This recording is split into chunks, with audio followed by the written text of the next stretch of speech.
Thursday, May 18th, 2017. Pledge allegiance to the flag of the United States of America and to the republic for which it stands, one nation, under God, indivisible, with liberty and justice for all. Carolyn, there are no minutes to be approved. Hey, Pete.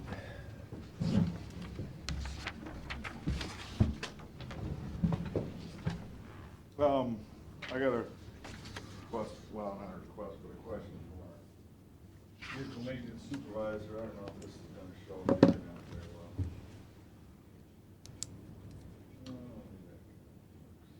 Veteran Services, their new van. You can see with this marking and paint scheme and all that, usually, we put a county decal on every one of our vehicles. They're asking if, we don't have to do that. It's pretty well marked. I would tend to agree that I don't think we need to put a county decal on there.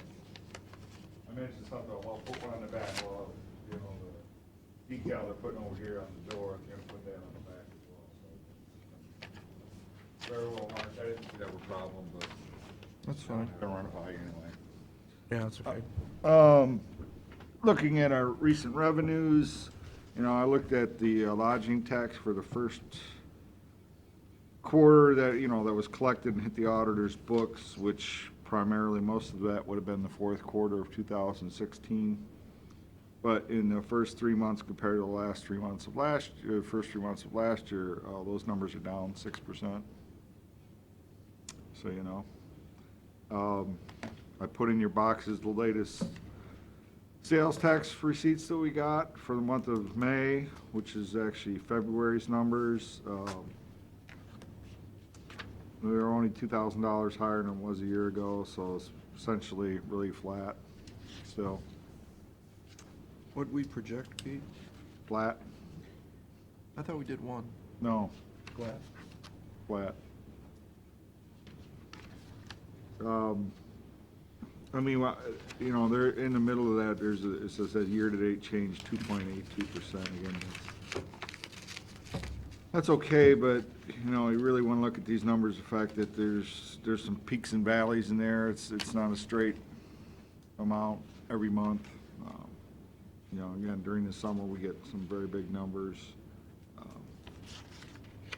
Previous month that was at 3.42, so it actually went down. But what I go off of this variance number, which compares to collections during the whole part of the year versus the total.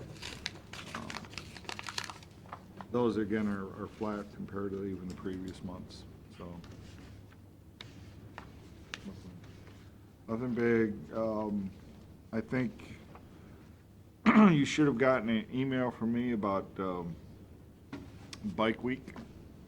There's always some consternation about the parking garage, especially Fridays, not so much maybe on Thursday, but, people getting out of there and, they're essentially, those streets are closed, there's people walking all around, so there's a safety factor involved. But we talked to the city and the promoter about something different, actually throughout closing down Washington Row and doing diagonal parking. The city objected because they said that's a main route for their emergency vehicles, police and fire. So what came up was, why not close off Columbus Ave out in front of the courthouse, that block, and do diagonal parking on both sides. So I sent out an email to all the officials. Nobody responded to my email. I talked to one over the phone. She understood, why we're doing it. Not really complaining about it. So as far as I'm concerned, we're going to go ahead with it. Gary's talking to the city. We're thinking about doing some temporary markings for the diagonal spaces. Something that's not permanent, like chalk or tape or something like that. Just because we just didn't do that, you never know how the cars would end up parking there. It's going to be kind of tight, so I think if we at least line them up, we can get as many spaces as we can, and if people stick to that, they'll be as many spaces as we can put in there. I think your email was pretty good when you talk about, what an advantage that is for the city and the county. bringing the revenue and what. Yeah, I mean, it is a real, I mean, even the Sandusky police are concerned about, you know, hey, yeah, that's great, but, you know, when the building closes on Thursday and Friday, there are some real safety issues. What I would do is I would send that email that you sent out, because I thought that was very good. I would send it to everyone in that office building, everyone that works in that office building. I send it to the officials and their second in command, so I think I covered the bases. Then we'll do Well, a, maybe then we'll you'd get a ask press them to- release out, you know, let the public know too. Because you get a lot of them down there that start complaining about stuff and, you know, in Yeah. the background. Well, I might need some help with getting, know who every single employee is down there. Yeah.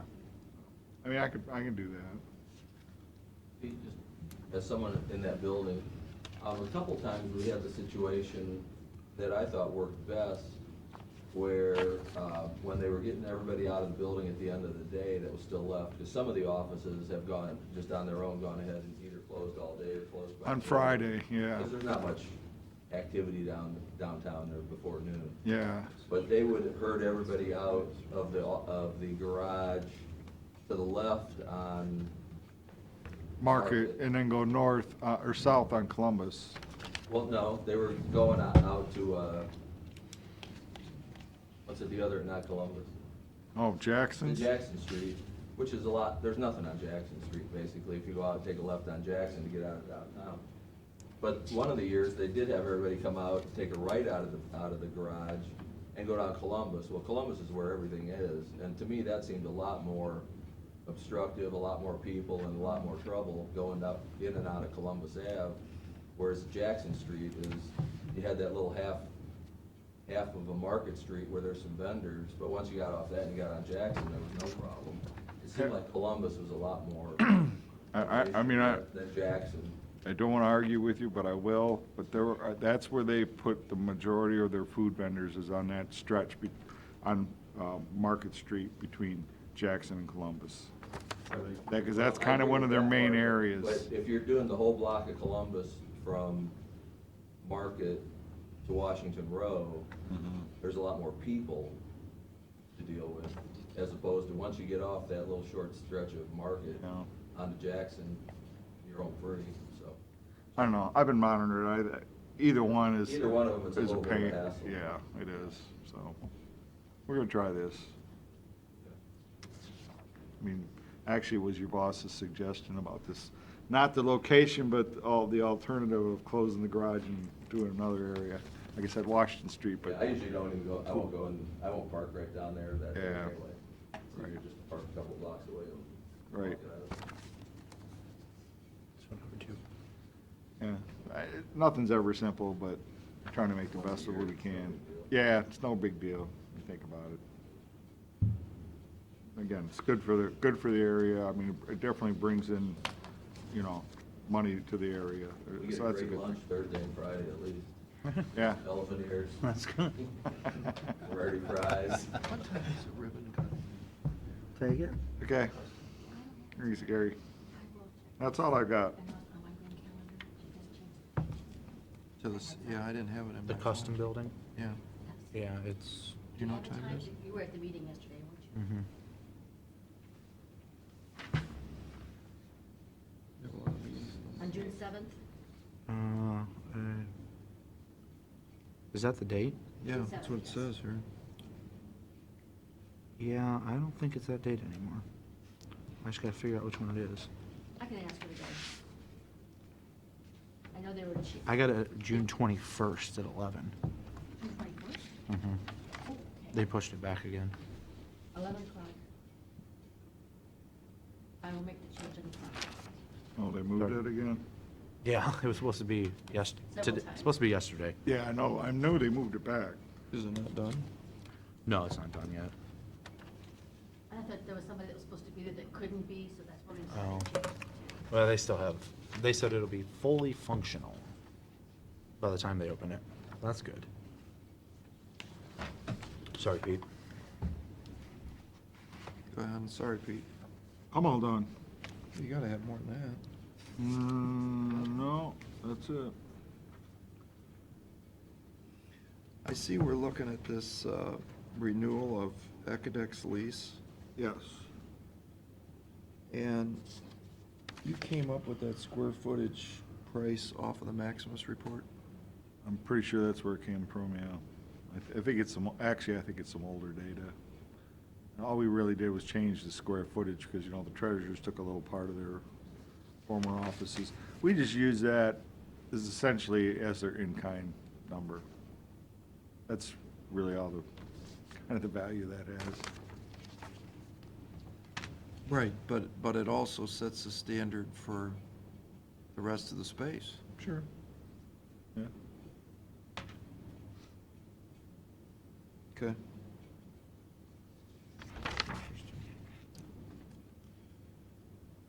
All right, so.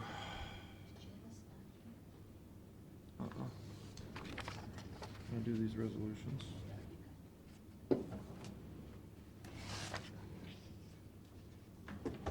One second. I.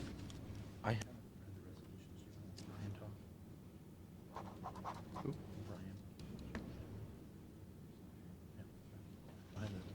Oh, okay. Hey, Brian, do you want to go ahead? You're here. I didn't get to look at them yesterday. I don't see anything other than this. One year. Morning. Morning. Brian.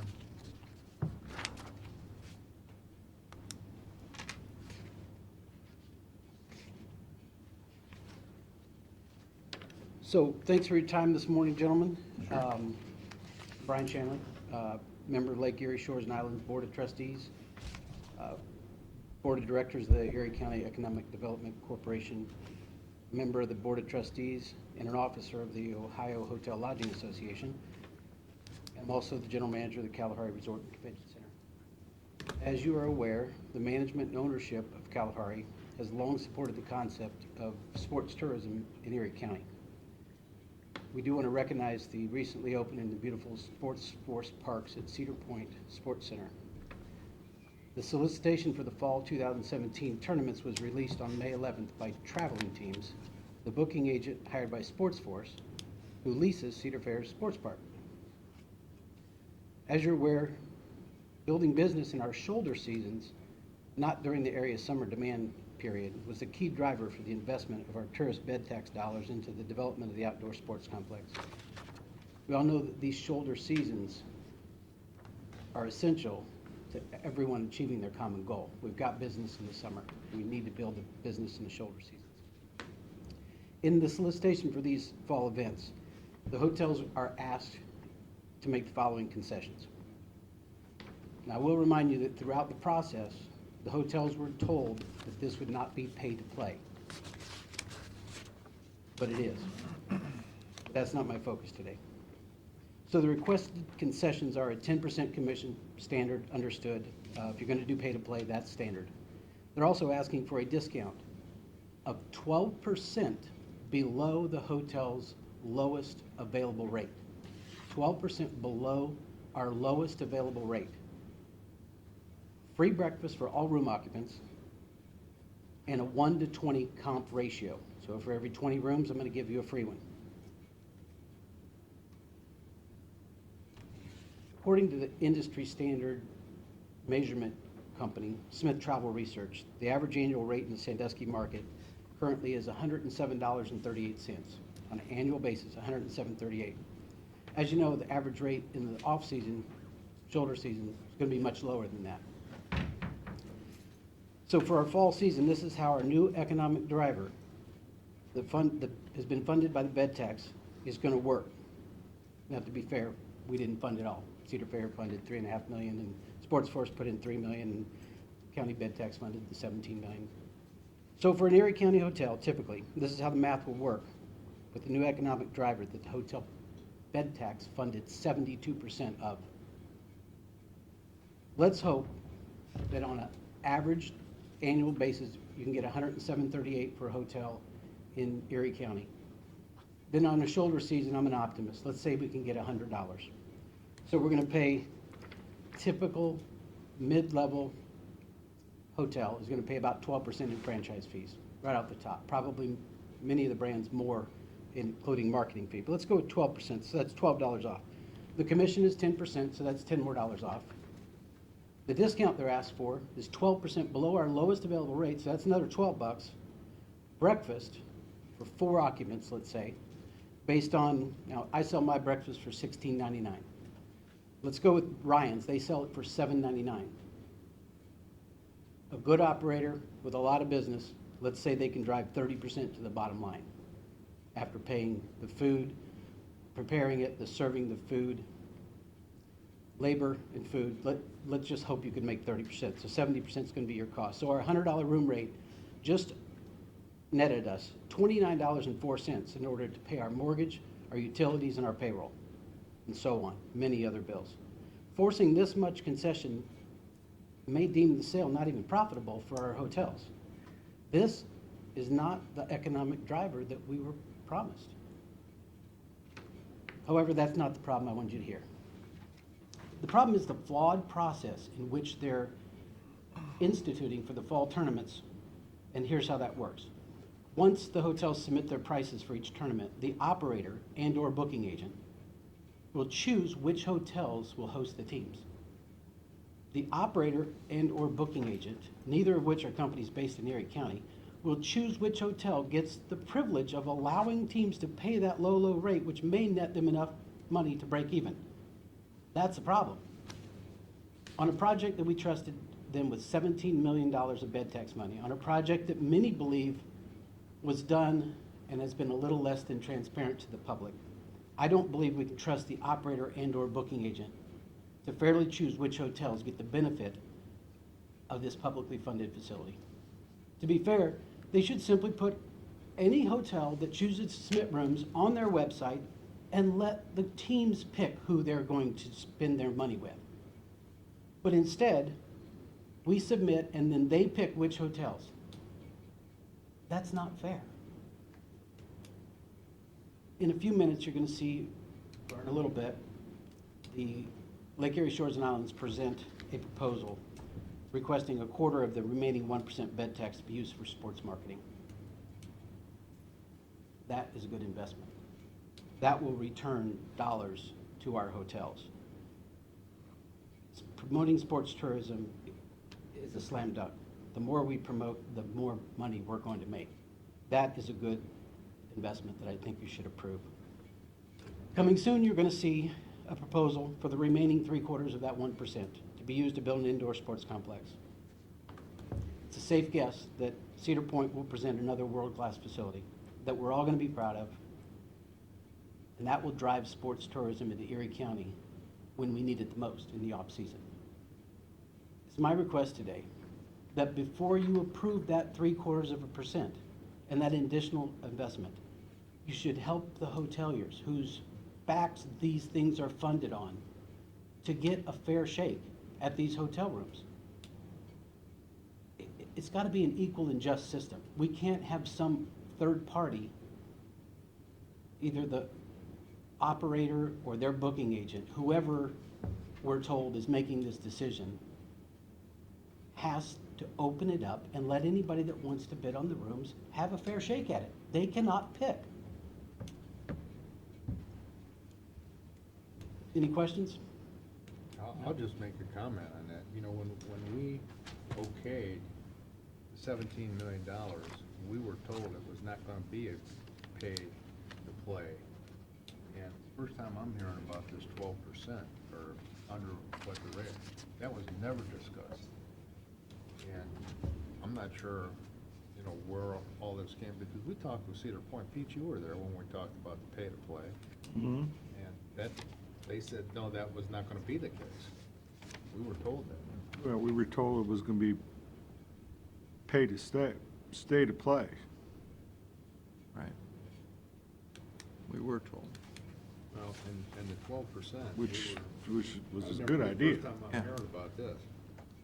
I mean, Well, that's hotels and suggested. motels are picking up, you know, probably 75% of the cost of that facility out there. And looking at Kalahari, they probably pick up 25% of that cost itself, because, I mean, when you take a look at the amount of bed tax. So I think that it's we pay throughout the 37% whole year. basically that we're paying, and the funding was 72.34% off the top of my head. I think those numbers are accurate, but bottom line,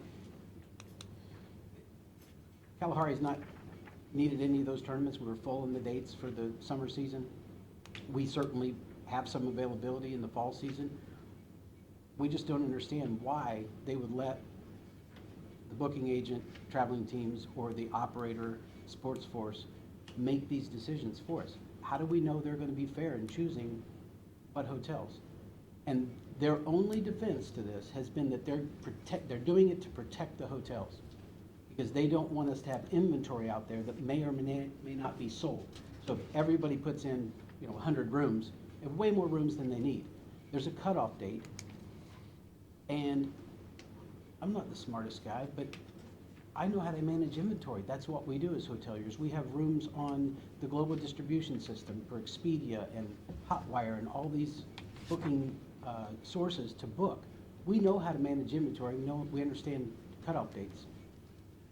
They're not protecting me by selecting other hotels or even my hotel. It's not fair.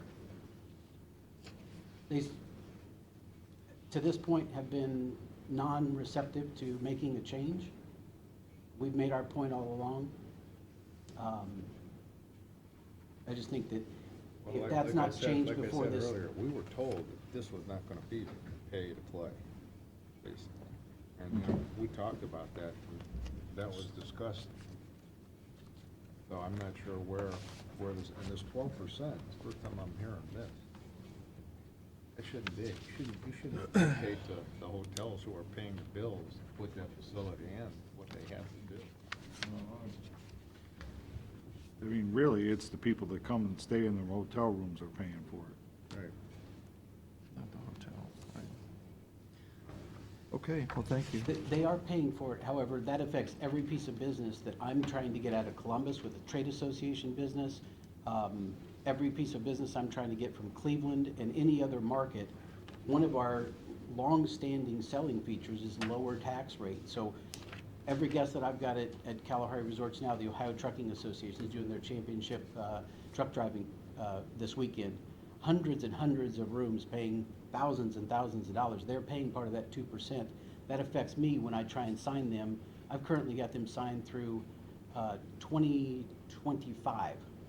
That's bringing a lot of business annually here. Those truck drivers are paying for that. Walmart and FedEx and every member of that association throughout the state is paying that bed tax. So it does affect me when I'm negotiating against other big markets. That thing was at the IX Center for many years. We stole it. And one of our selling features is free parking and lower taxes. So that's a big deal to us all year round, even though, yes, it is paid by those folks. It affects me when I'm trying to get business in Erie County. So my request is you guys look at that hard, and if that leverage can be used before this next 0.75% is approved, that would be great. All right, well, thank you. Thank you, appreciate it. See that? All right, we'll do some resolutions. We talked about it yesterday.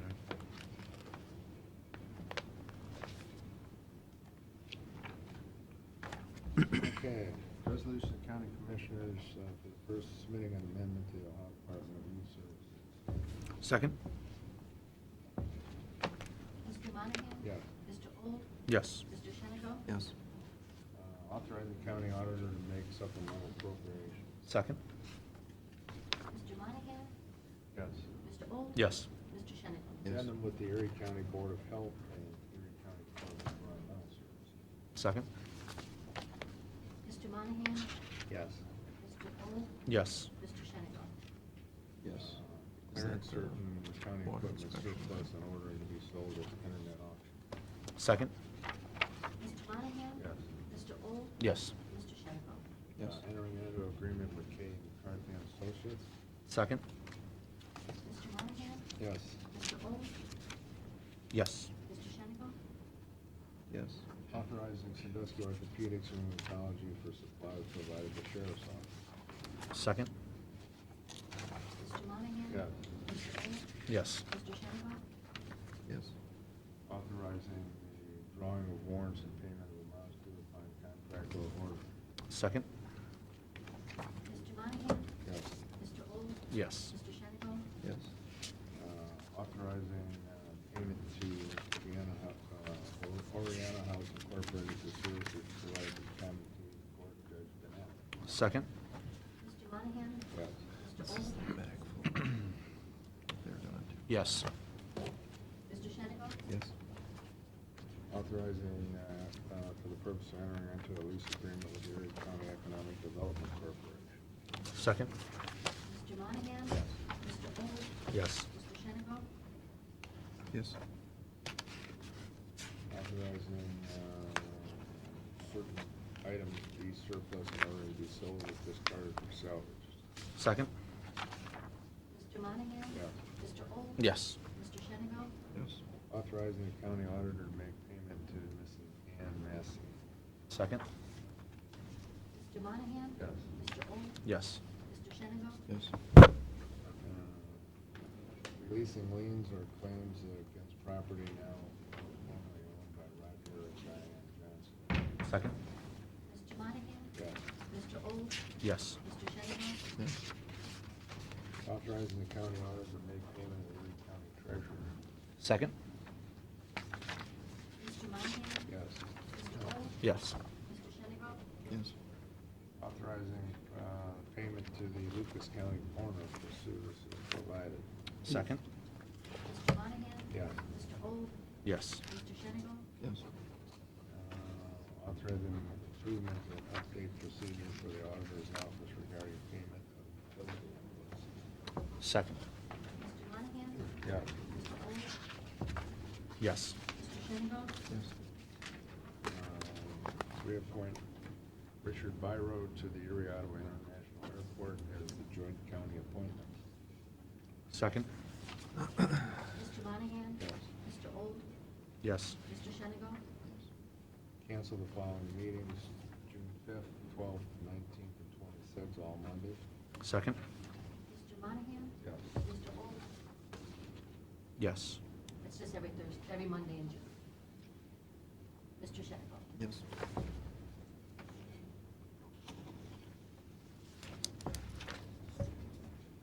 That it?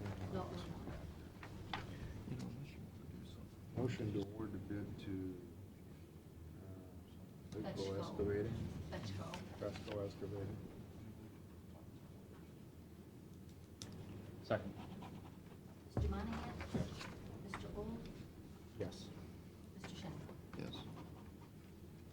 Engineer found some new blood, What was that? different company. Yeah. Janice? This one goes. Morning. Good morning.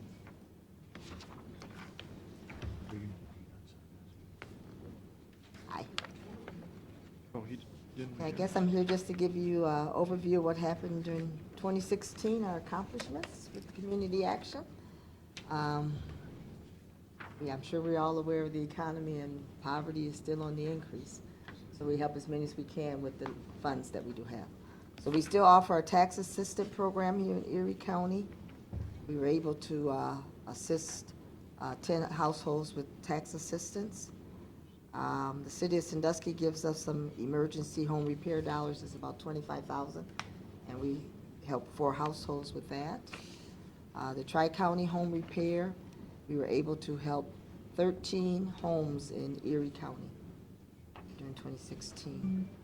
Emergency Food Bank, we provided services to 346 people, and the number of meals that were provided was $3,114.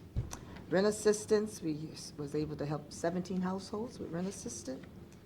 Erie County Senior Transportation, we helped 29 seniors receive transportation for a total of 707 trips. Our heat winter crisis, which just ended the end of March, well, that's for 2017, but we had 978 applications, which was a total of $172,629.66. The PIP program, the state and the utilities company feel that has been a very successful program thus far, because people are able to get their arrearages forgiven if they continue on their percentage of payment plan. That's what PIP stands for. So they're very satisfied with that, and it is helping. And we're trying to get people, we get them off the assistance, and they are benefiting from that program. So we're kind of excited and happy for that. The home energy assistance, we had 2,276 applications, and the average heap payment was $229. And that's to help people to keep their utilities on, and then also let them get onto the PIP program. You said you had applications. How many people did you fund? I'm going to say the 2,276. All of them Yeah. were funded, $200? About three, yeah. The average was 229. Oh, 300 is the max we can that's a get. lot. Summer cooling crisis, which we will offer again this year. We had 102 applications, so we served 102 people. We paid out $16,460. We gave out 83 air conditioners, which totaled $12,455. With the summer crisis program, they can either have assistance with their electric bill or an air conditioner if they haven't received one in the last 3 years for air conditioning unit. And then for assistant with the electric bill, they have to have a medical release from a doctor. For our summer food program, we do continue to offer that because the need is very prevalent in Erie County. The funding, we have to pay a lot of money out of our unrestricted dollars to help provide this program to make it successful. But the board and the staff feels that it's something that's really needed. So we utilize like CSBG dollars and some of our unrestricted dollars, and then we also do a campaign within the community where we send letters out asking people to help fund that program. Because I think last year we had like 18 different sites, and the kids do come out there and we provide activity. But anyone 18 and under are able to have a free breakfast or lunch So locations. you do individual kids. Do you do organizations? Nehemiah, Boys and Girls Club? Yes. So do you give money to them, or do Don't you give- just do the meals We provide food for them. for them? Right. How about the VOA? I don't think, I will check and get back with Carolyn with you on that. I don't think Volunteers of America is one of our sites. I know Boys and Girls Club, we have a lot of the churches, Ebenezer Church, Cornerstone, Second Baptist. We have parks, we had the Fairwell Street Park, MacArthur Nehemiah? Park. Nehemiah Center, I will check with that too. I know they used to be, I'm not thinking that they were part of us last year. But yeah, we partner with them in that. Would you check with Tondra, and then, I know this homeless shelter is under attack, they're losing a lot of money. And they came to mental health board for, I think, $750,000. We used to give money through CDBG, and that's down to nothing, basically, and I just wonder how that all shakes out, because you have, this is federal funding through you, right? Right. You know, it might be something, if you could reach out to, Okay, VOA, and I will check with Nehemiah. yeah. And Carolyn, if I don't email you, I'll have Annie. Okay. Okay. Yeah, but, yeah, we do believe that is a need within the community. Well, they're doing great work, Mhm. you know, and they're serving those folks that we want served, which you want served, Right. and seems like a natural fit. Yeah, so I do have a copy of this report, and then, we are having, well, I'll say this, May is Community Action Month. So next Thursday at Ebenezer Baptist Church from 1 to 3:30, we're having a town hall meeting. You should have received a flyer. So I'm hoping that you can come. We have Pete Shea from the Health Department, Charlene Adams from Center for Cultural Awareness, 2 police officers, I can't think of the names right now, 2 police officers. We have a pastor from a church in Monroeville, and one of the workers from Huron County Job and Family Services. And we are combining Erie and Huron counties together, so that's why we have a combination. So from 1 to 3:30, if you can't stay the whole time, I'd just like for you to come in and just hear what people are saying about how poverty is affecting the operations of some of those buildings. So that's where we're at. So I don't know if you have any questions. I hope I provided you what you wanted. Janet, you got, what, Erie, Huron, and Richland County? Yes, sir. How many board members from each one of those counties are on your board? We have 5 from Mansfield, and the reason why Mansfield only has 5 is because we do not operate Head Start in Richland County. I said Mansfield is Richland County. So it depends on where the rep from Policy Council resides in Erie and Huron County, so that county will have 7. So right now, Erie County has 7 board members because the regulations for Head Start says one of the Policy Council member must be on our board. So that's why, so we got 7 from Erie County and 6 from Huron County. So 18-member board. And I have a good board, and thank you for your reps. John Jacobs and Vicky Slaughter's doing a good job. And John really keeps me on my toes, so that's a good thing. It's good. And Vicky does well also.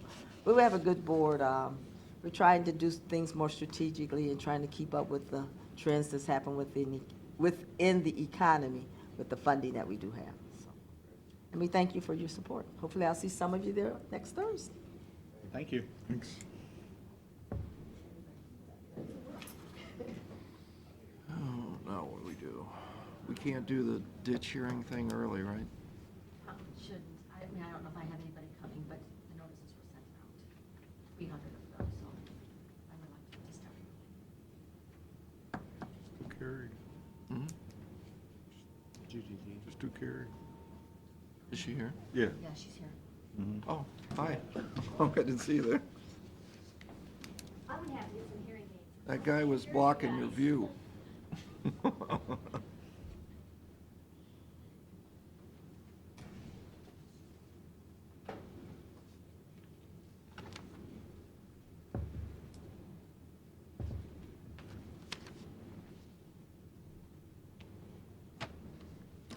Carrie, how you doing? Good, how are y'all?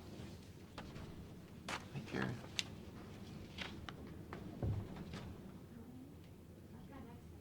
Yeah, one, sure.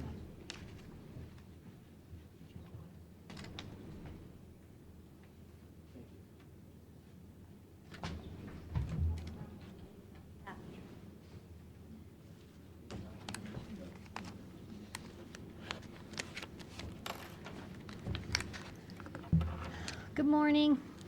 I'm going to do a little bit of review about what we do, the types of services, so Matt can hear a little bit more since he's kind of new. Trying to arrange to have you come out and get a visual too, kind of see our building and all that. But one thing I did want to share with everybody is that this year marks the 50th anniversary for county boards in Ohio. There are about 5 other states who generate local dollars through levies and things like that throughout United States. We're one of those 5. We actually generate the most money through our county boards and our levy system. Colorado is next on the list, but there's about 5 of us who actually have those locally funded dollars. And it was actually in Erie County, we had a council for special needs kids before the board was actually formed. 50 years ago, prior to that, children were being sent home from school. They were told they couldn't learn.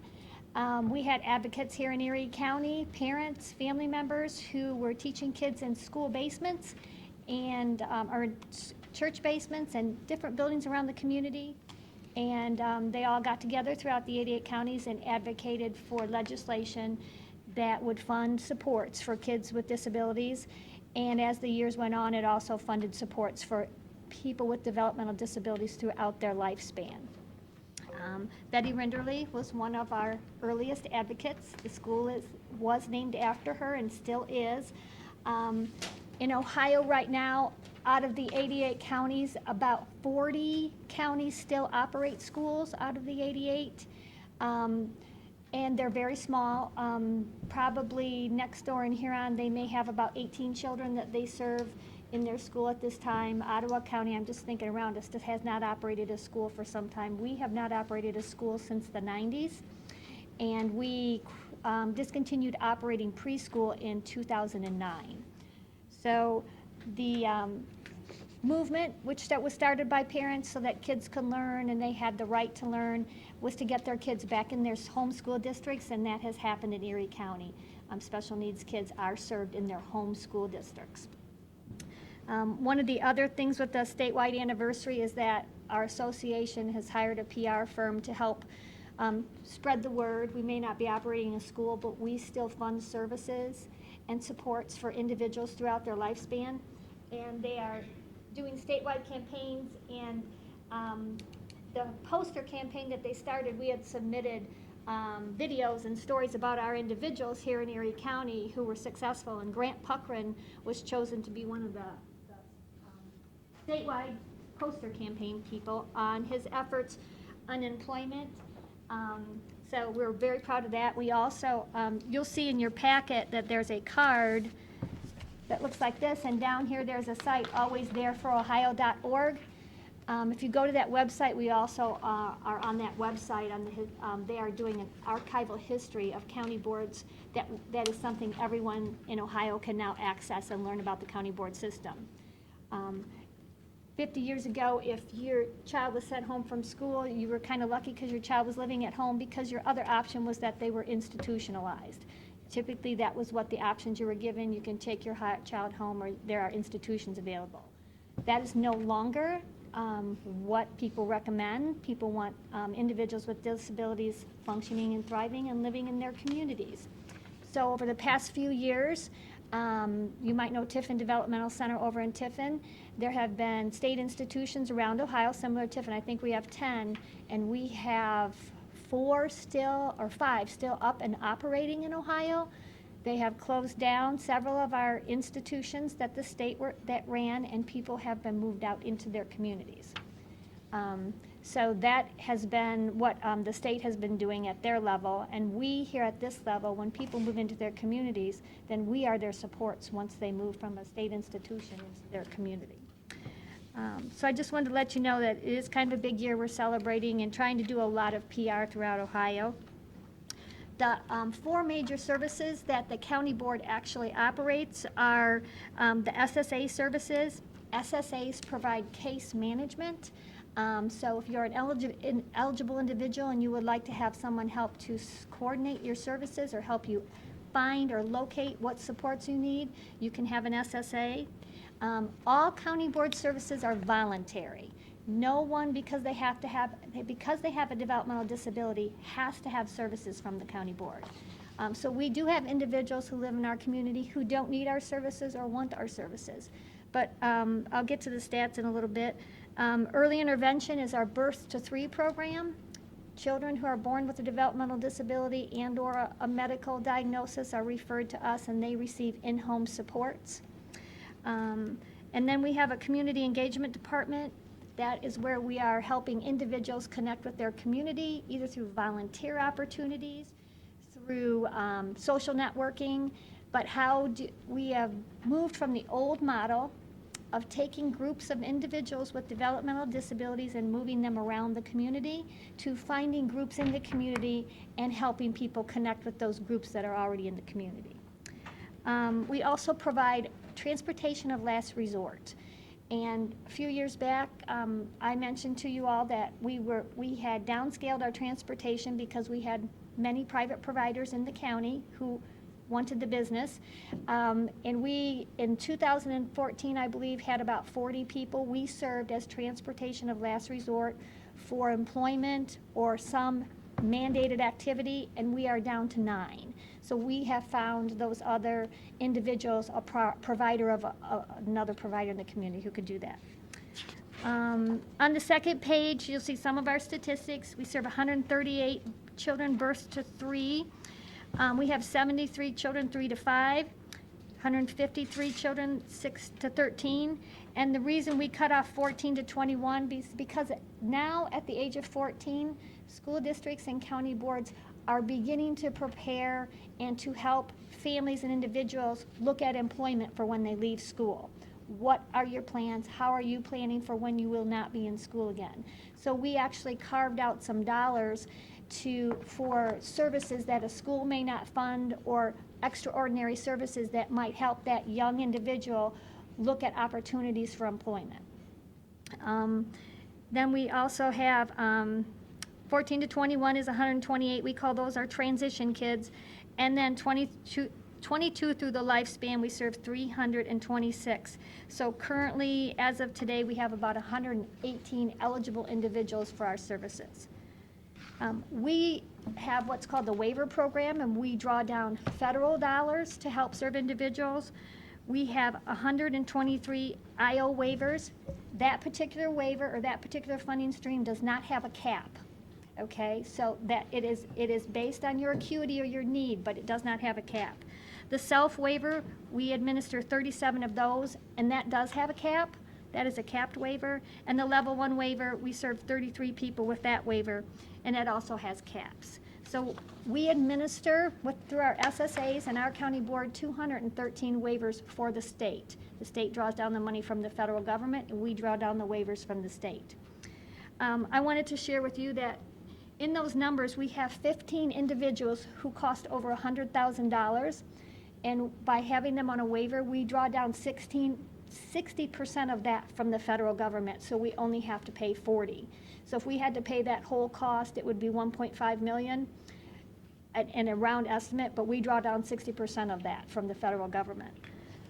Then we have what's called individual budgets. Those are just our local levy dollars that we administer to people based on need. We have 158 adults who receive an individual budget. There is no match from the federal government on that, and you have to qualify for a waiver, and there are some certain criteria to help us get people qualified, but we do have 2 individuals on individual budgets who cost over $100,000. And then we have, from 14 to graduation, we have 66 kids that we fund extra money to help them get employment and get them in the community. We currently have 95 individuals who are employed in the community, and when we say that, we mean not a workshop, but actually employed in the community, paying taxes, and also making at least minimum wage. We have 85 people who are interested in employment, and we're working towards employment. And then we have to take every individual and write a plan, and their dollars are spelled out in their plan through a budget. And we have 230 individuals who say they are not interested in employment. And one of our big initiatives is to start to have conversations about why are you not interested in employment? Have there been barriers? Have you had failures? What can we do to make that successful? And then I just thought I'd do personnel real quick. We have 62 approved positions at the county board. 15 of them are part-time and 47 of them are full-time. So we administer our dollars through the 62 personnel that we currently employ. And then I also just kind of put our TO, our table of organization, so you could, kind of see how everything flows down, how we're structured administratively. And then if you go to the page where I have the pie chart, I just did a quick breakout for you of how the money is distributed. About 37% of our dollars go to personnel, and that is because we have to administer every dollar we get in through some kind of coordinator, service support person, or system, and then we need personnel to do that. About 11% of our money is administration, and then the 3% and the 49% go directly to services and supports to individuals. So we try as best we can with any dollars we have to get those directly to supporting individuals. So a couple questions. Yeah. What's the break, your budget is 10 million a year. With all of our different funds. What's the local fund amount versus? I think we're about 5 million levy dollars. 5 million? Yeah, I can get that exact for you. That's close enough. Yeah. So about half. Sounds about right. I'm pretty close, I think. I just rounded it up. It's right around there. So, and that includes the million that you just got on the levy recently? Yes. It's We in got the the five. replacement dollars were approximately $1 million. We lost a little bit in Olmsted tax. Okay. And then, I'm not understanding, what's the difference between what Ability Works does in regards to the adults versus what your adults are doing? Or Ability is it- Works is what I will, to give you, in our industry, in the industry of developmental disabilities, we are a government agency and government dollars. They are a private provider. They are like a private business. They operate a sheltered workshop, which is They bring people in between 8 and 3. They have they provide transportation and they bill for it and we fund it. Okay, if that person's on a waiver and part of their waiver pays for transportation and they're gonna need transportation and Ability Works provides it, then they bill us and we pull it down from the waiver, okay? So now that they're not going to be a sheltered workshop and they're having to go back into the community, isn't that the same as what we're doing here with the government What they're dollars? gonna do is, let's say they serve 100 individuals in their day services and sheltered workshop. That's 2 services they provide. Right. And Goodwill does that also. Right. Okay, so they're all looking at how do we change our model from bringing people into a segregated site in a building where there are no typical people to interact with, to taking them out in the community. Right. So there are services outlined that they can do, that they can take their business model and flip it to a integrated model. So that's what they're looking at doing. Yeah, I understand that, but what I'm asking is that, what I was told is they get some sort of federal, state dollars for the individual. Does that flow through you? If they're on a waiver, it flows through us. We write the plan, we write the budget, and then what the individual does is choose the provider. So they might choose Ability Works, they might choose Goodwill, and if they're on a waiver, then it is paid for from that person's budget. It goes that way. Out of this money that says services and support. Yes. So the way it was explained to me is that if the person works in the sheltered workshop, these aren't accurate numbers, but they're gonna get 10 cents on the dollar. If we can get them a job out in the community, they're gonna get 90 cents reimbursement rate on the Yeah, program. because the federal government has said, we will not reimburse for those segregated services anymore. And that The happens. rule says. you Yeah, the new, that's. If they in the- want to provide it, they're not going to make the money they need to make to stay in business. Okay, but that comes through that all flows through your organization. Typically, yes. And our individual budgets that I explained to you, if a person's not on a waiver and they have an individual budget of $15,000 and they want to go to Ability Works for their services and supports, then they have to look at their $15,000 and how much does it cost a day to go to Ability Works? You know, what is it going to be billed, and how can I stretch that $15,000 out to do what I want to do throughout my plan? So it is, the person chooses. So their Goodwill or Ability Works, they're basically an employment service? I think they do more than that. They do what's called day programming also, which is more along the lines of, you may not have a lot of employment skills, like your communication skills are low, you may have some behaviors that keep you from employment, and they'll offer classes, art classes, or different kinds of activities versus employment. And currently, you can bill for day services also. And you don't do that out there? We do not do those, we are now the coordinator and the funder of the support. And we help the individual find those private providers that they need. Yes, no, county boards do not do that. Now, there are county boards throughout Ohio who still operate workshops and who still do some services and supports, but we've moved from that model over the years. What we do with community engagement is what we're hearing from providers is they don't have the skills, their staff, and they're not structured and they don't have the model to do that. So we built the model and then we're trying to train them how to do that while we do it. See, here's how you connect people with volunteer opportunities. They can do that. Those providers can change their model and start to do that. And if it gets done and we're not needed, then we'll back out of that business. So you're in essence acting like the mental health board. The mental health board has $6 million in funding, and they're basically a pass-through to providers of drug and mental health services. But, I mean, in the end, A little bit, but the thing I think that's different with the mental health board is I do not believe the mental health board is structured to write the plans. Like, I think that Firelands and those people, like the actual providers, may be more of the plan writers, but we're a little structured differently in that we're a nonpartisan party, then you don't have a provider directing their own service, what the board is directing. I'm just, Yeah, you're, kinda got that right. I mean, it's Um, just done differently. Yeah.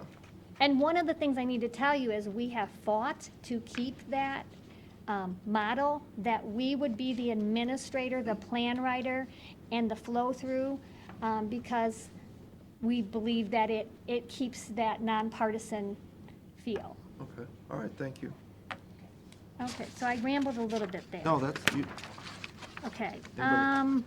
Then I just had a little bit of information for you. I wanted to let you know attached, there is some handouts that I just wanted you to be aware of. There's some challenges for the future. The state has been sued by, it's the Ball Kasich lawsuit, saying that as a state, we are not moving fast enough to get people waivers and funding sources to get them in their community. So that has been under litigation for about a year now. County boards through their association have put in a request to be an interested party in that lawsuit so that we can be abreast of anything that is negotiated as far as a settlement.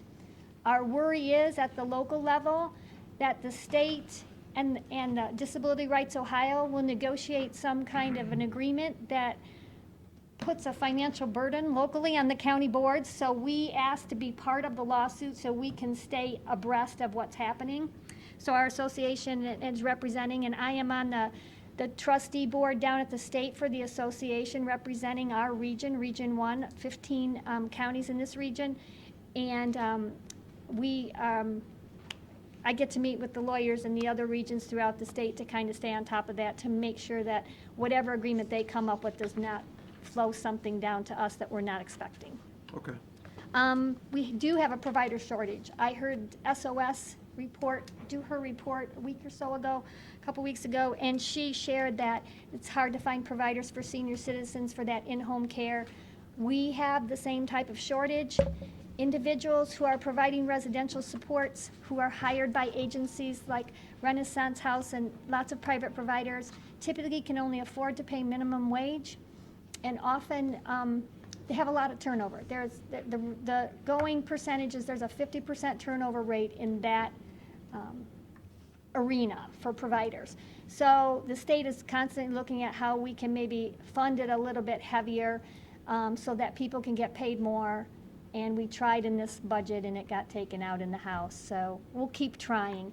But often, and I think it is a wonderful occupation for people to want to serve others and help support them.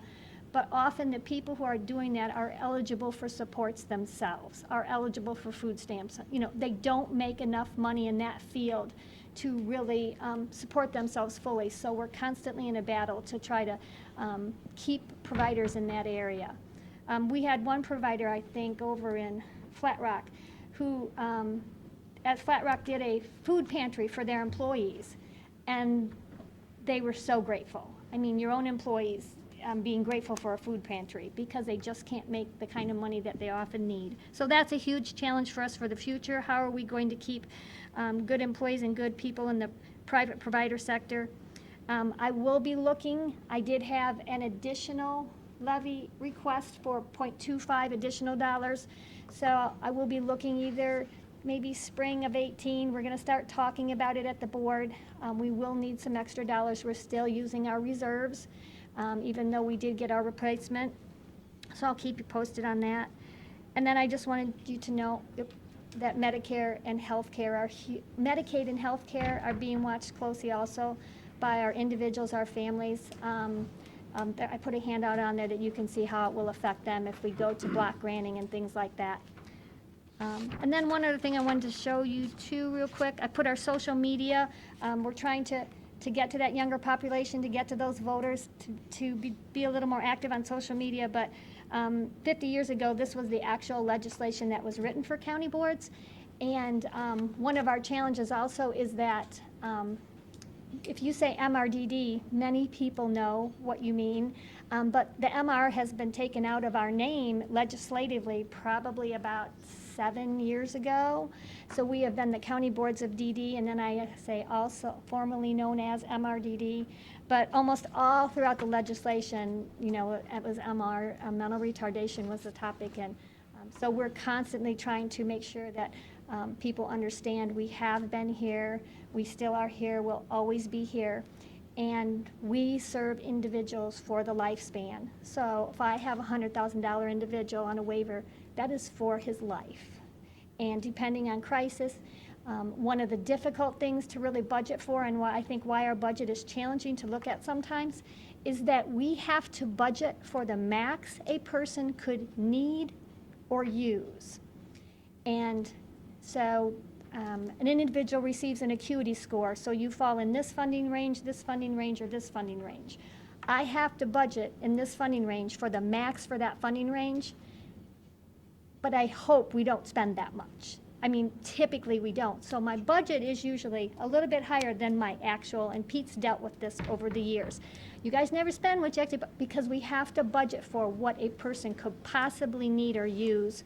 And then I also have to put in contingency dollars if someone with high needs moves into our county and they are automatically eligible, then I take over their services.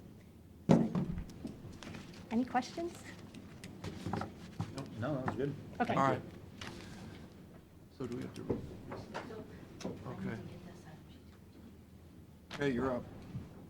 We got a public ditch hearing.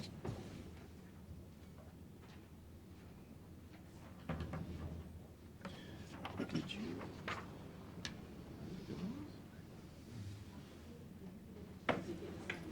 What's up, Neil? How you doing? Pretty good, how about you? Good.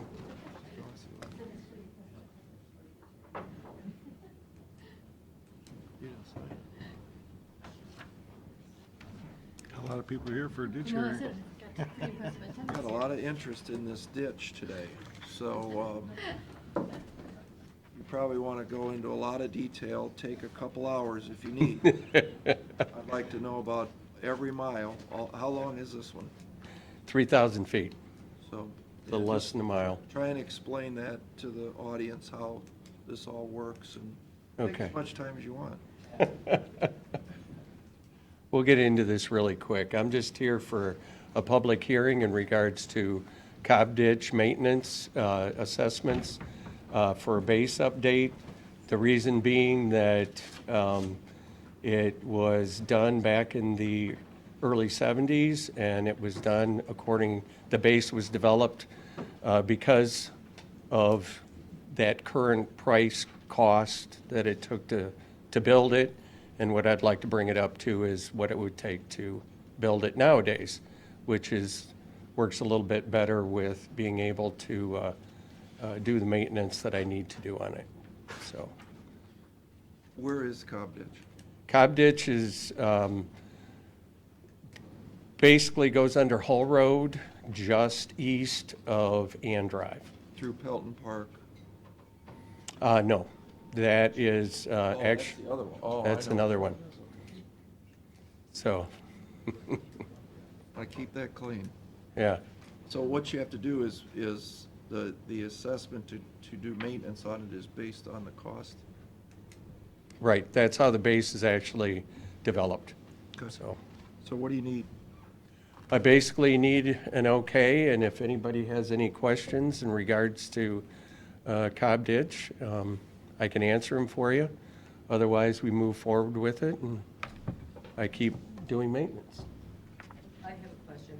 What areas, property owners are being assessed? What areas? There are several subdivisions that are involved in this. We have Angels Path, Angels Point, Timberlake, two different subdivisions, Heimlich subdivision, the Meadows, one that's called Spates subdivision, which is actually just Shady Lane, and then the Park Place shopping area, and as well as Walmart, all drain in that direction. That is its outlet. So you can imagine there's somewhere in the vicinity of 380 acres that drain into that particular tiny little ditch, which ends up taking quite a bit of abuse. So it does take a little bit of maintenance, either in mowing, spraying, or developing structures to maintain its integrity.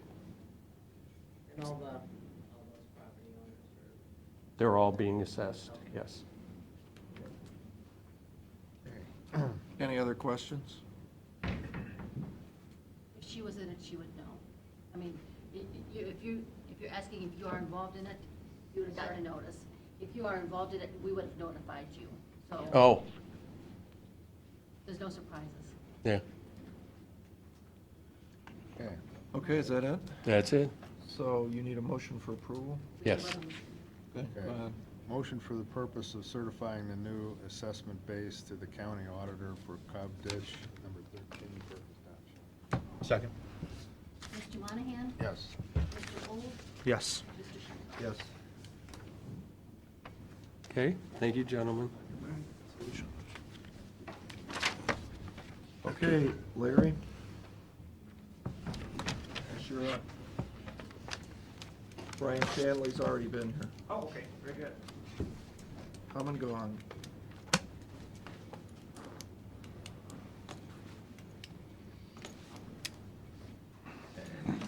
Open up the document here.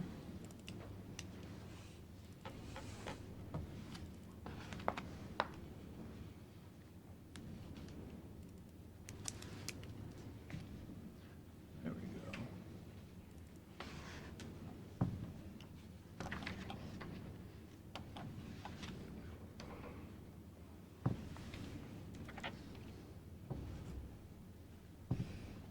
You ready for this? Yeah, actually, be showing that a little bit. All right, thank you. You know when you want to show it. Okay. Morning. Hi.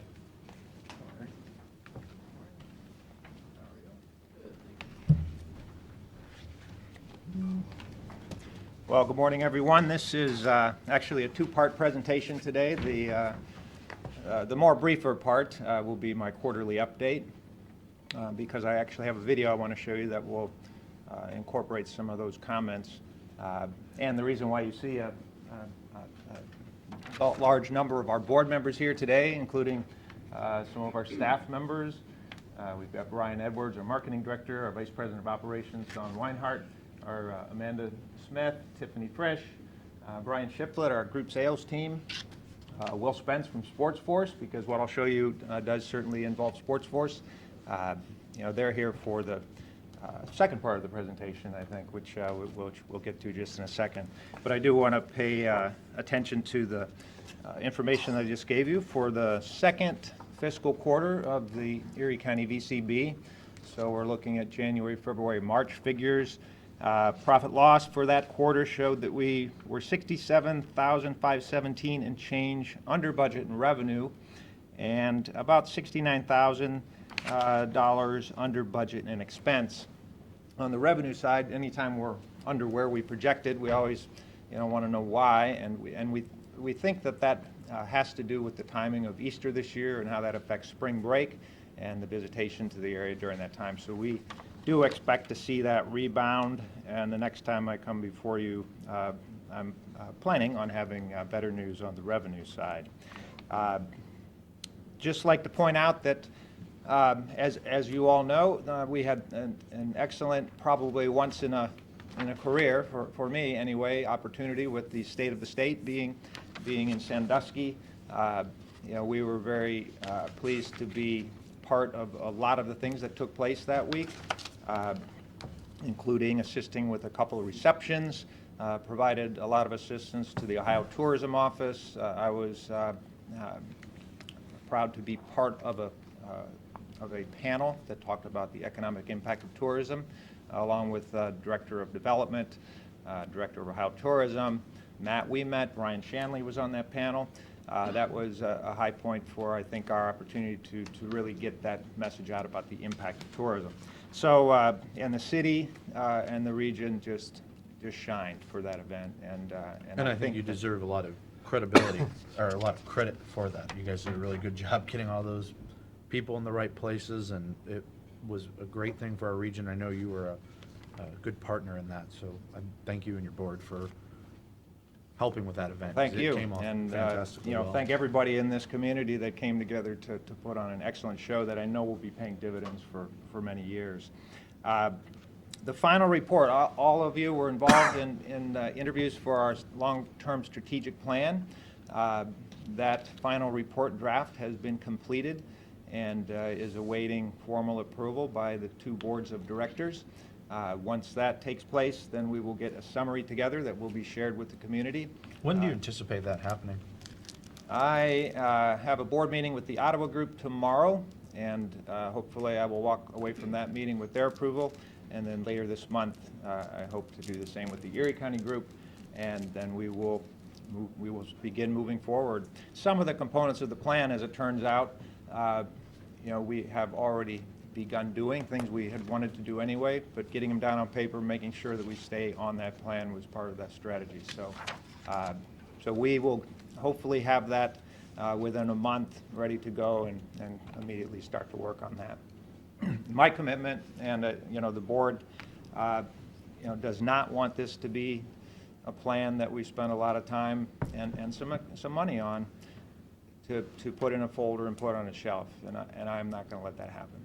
I'll do whatever I can to keep moving forward with those action steps. And some of those action steps have to do with our organizational structure, the two different counties and how we work together.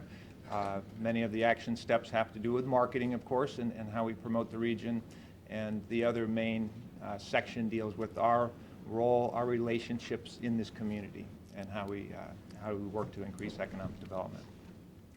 So Your idea is you would have both your boards approve the plan, and then it would come back to the two separate commissioner boards to see if they would go along with it, or don't we have to approve it?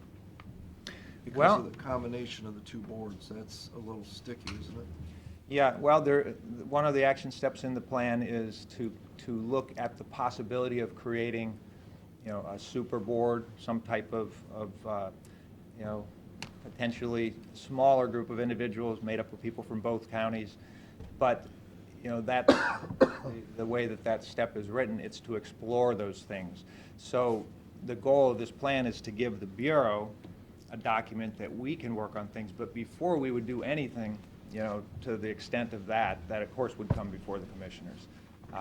So the plan itself, our intent would not be to have the commissioners feel like they needed to do any of the work to get this thing done, but any of those major things would definitely come before you for approval.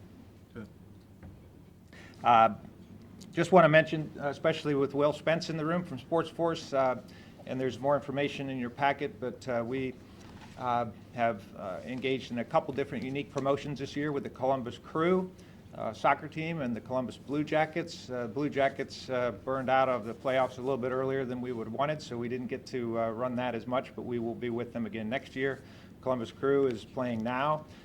We have in-arena advertising. We've also been able to wrap with colorful graphics one of their suites that many people pass, most people pass when they come into the arena, one of these skyboxes. The part of the image is the Sports Force Fields, and we promote this America Sports and Family Fun Capital, right there in the face of people coming into that stadium. So it's about that audience being soccer fans, but it's also about that audience being, relatively affluent, family travelers, vacationers, also a big millennial audience. Those are the audiences we need to be increasingly reaching out to. So that promotion is in place. Want to make sure to mention our new website, shoresandislands.com. Back in early April, we launched a brand new website, which was put together in many ways with the results of research from last year. So you'll find a lot of new feature areas on the site. So I encourage you to go and look at that site. And the last thing I'd like to point out is our annual meeting, which was last week, last Thursday night at the Liberty Aviation Museum. Had a few more than 100 attend. We unfortunately were up against the Fireland Symphony Gala, so that was not something we knew was going on at the time we planned our date, but we know we lost a lot of our Sandusky and Erie County crowd. But still a good event. There is a document in the folder, which was given to all attendees when they left, and that summarizes some of our activities from the year. And now I just want to show you a brief video that was shown at the meeting. So, Carolyn, I would like audio for this if possible.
So there you go in 4 minutes, a nice summary of many of the activities that took place last year and how they impacted tourism in this region.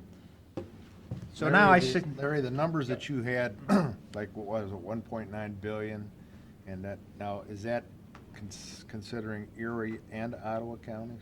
Hmm? Do we know how much is Erie County and how much is Ottawa County, or do we estimate that? Yeah, this data comes from an Ohio, the same company that does the Tourism Ohio research does that. So I would say the percentage breakdown is about 1.5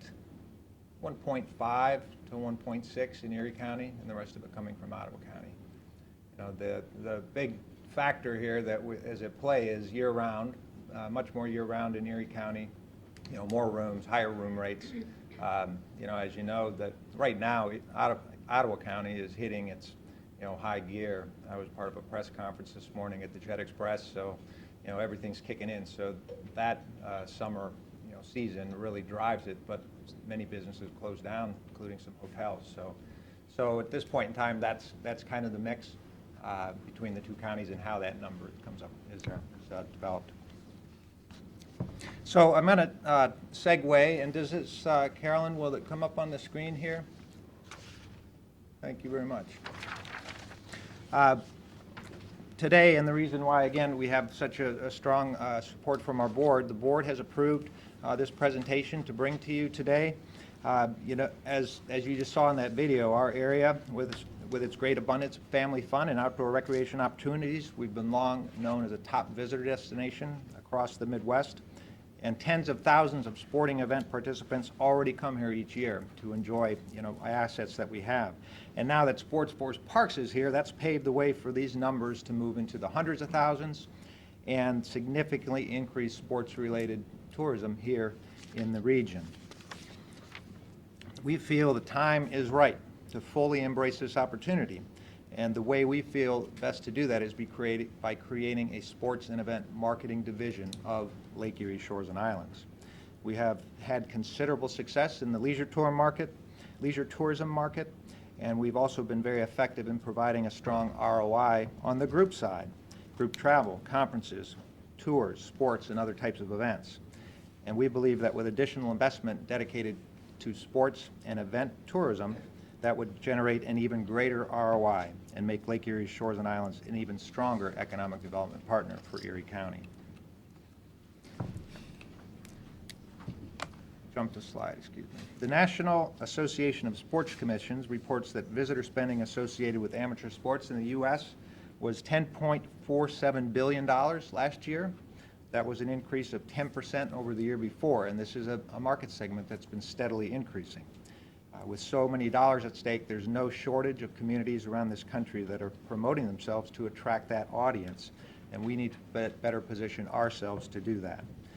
Especially with this brand new world-class outdoor sports facility, talk about a major indoor facility coming to the region.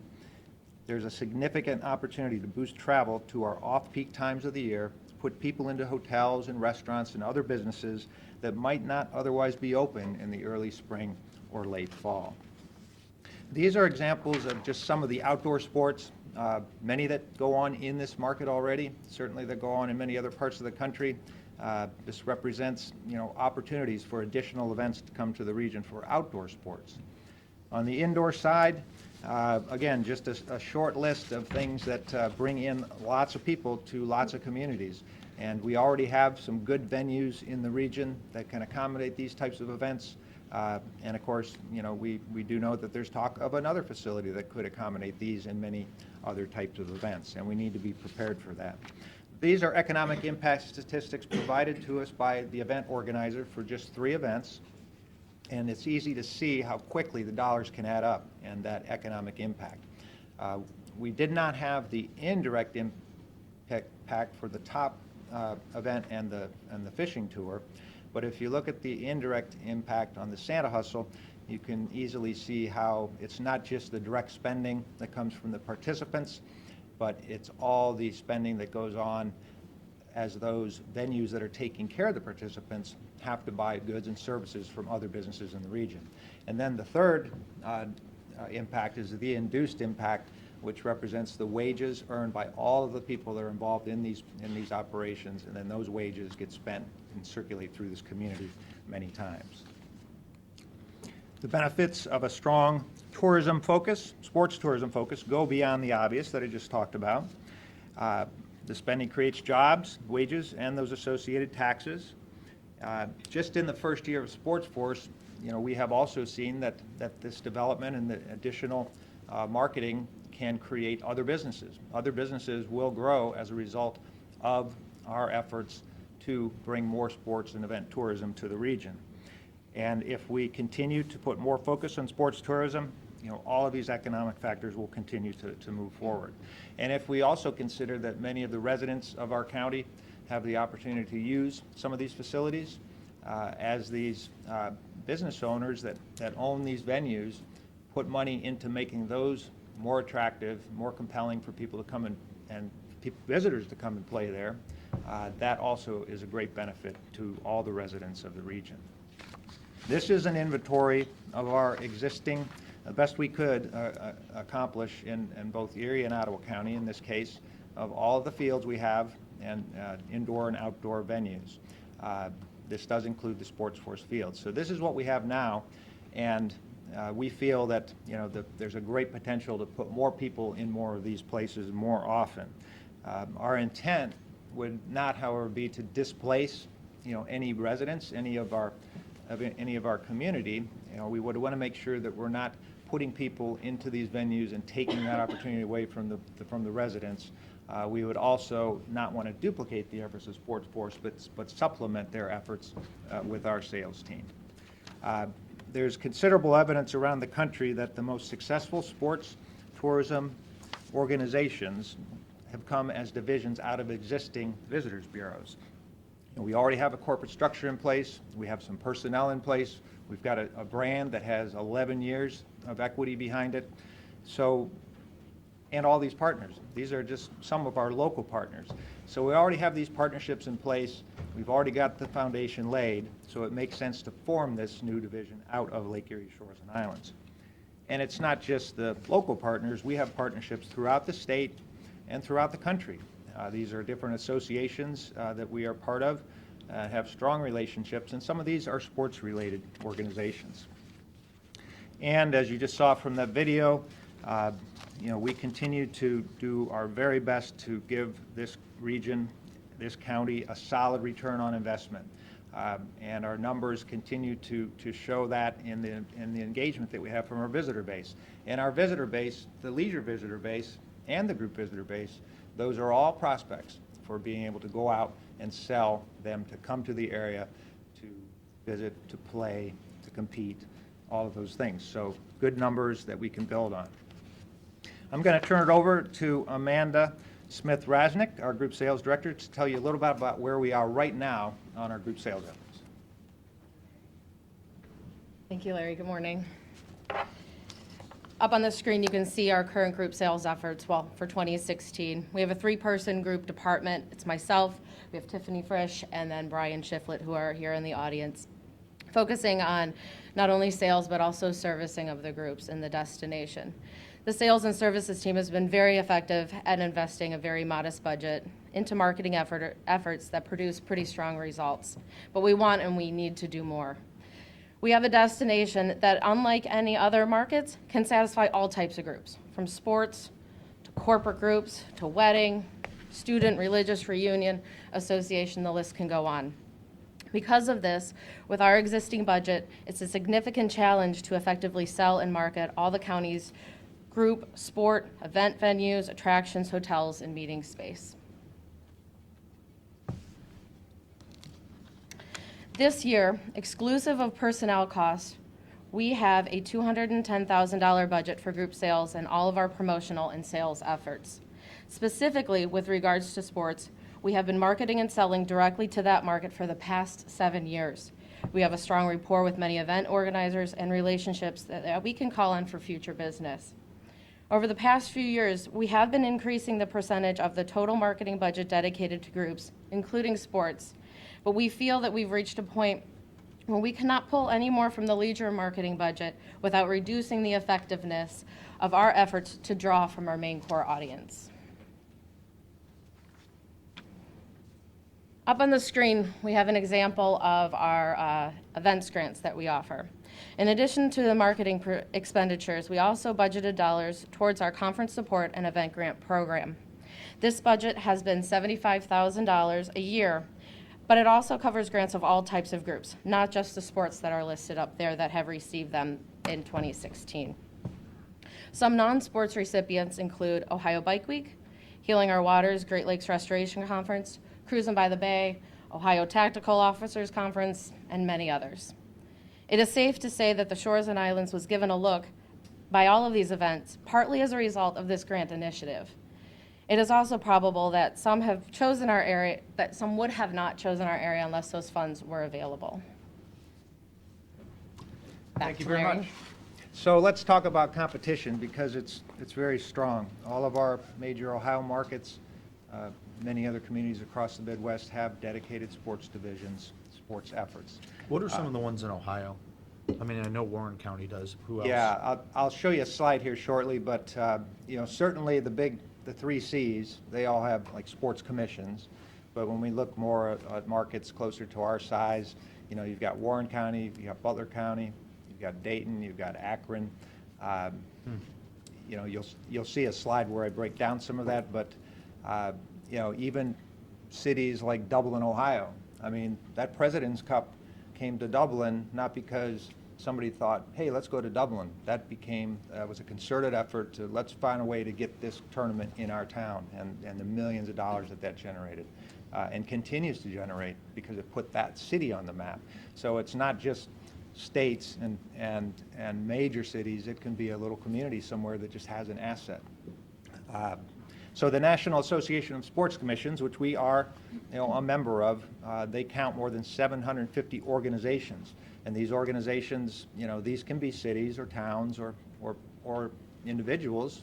But in this case, many of those are convention and visitors bureaus or destination marketing organizations for these different communities. And many of the Ohio competitors and other competitors around the Midwest, they've been operating this arena for many years. So we're a little bit behind. We've got to get the investment going to start getting up to par with our competition. So on competition, Akron, Dayton, Butler County, and Warren County, just 4 other Ohio communities that are really leveraging the sports marketing segment.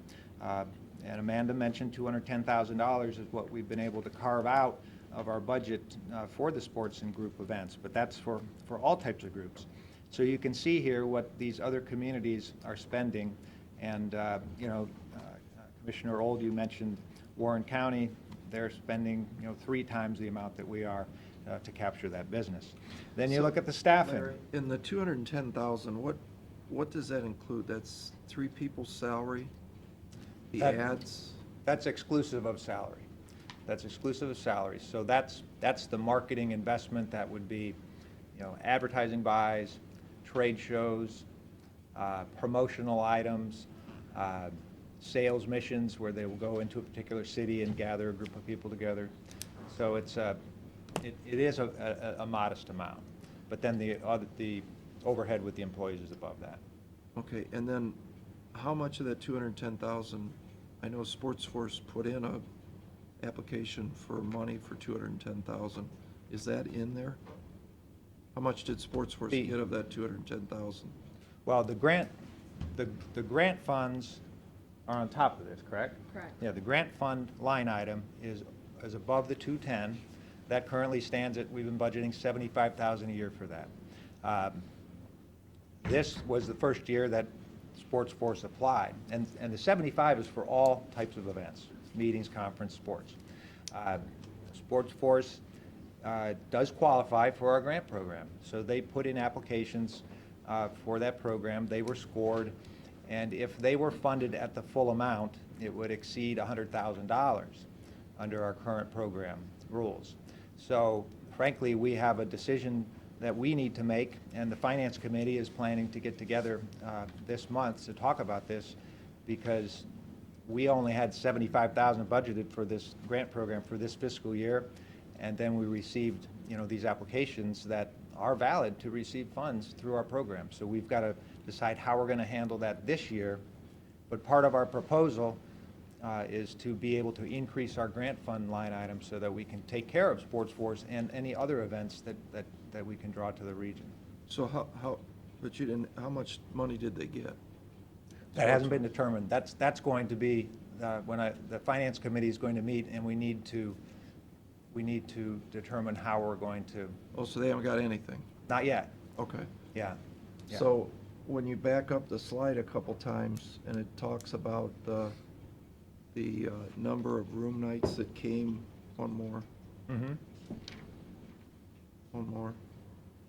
Mhm. Those group team impact room nights from 71 bookings, 10,000 room nights. Are those not anything to do with Sports Force then?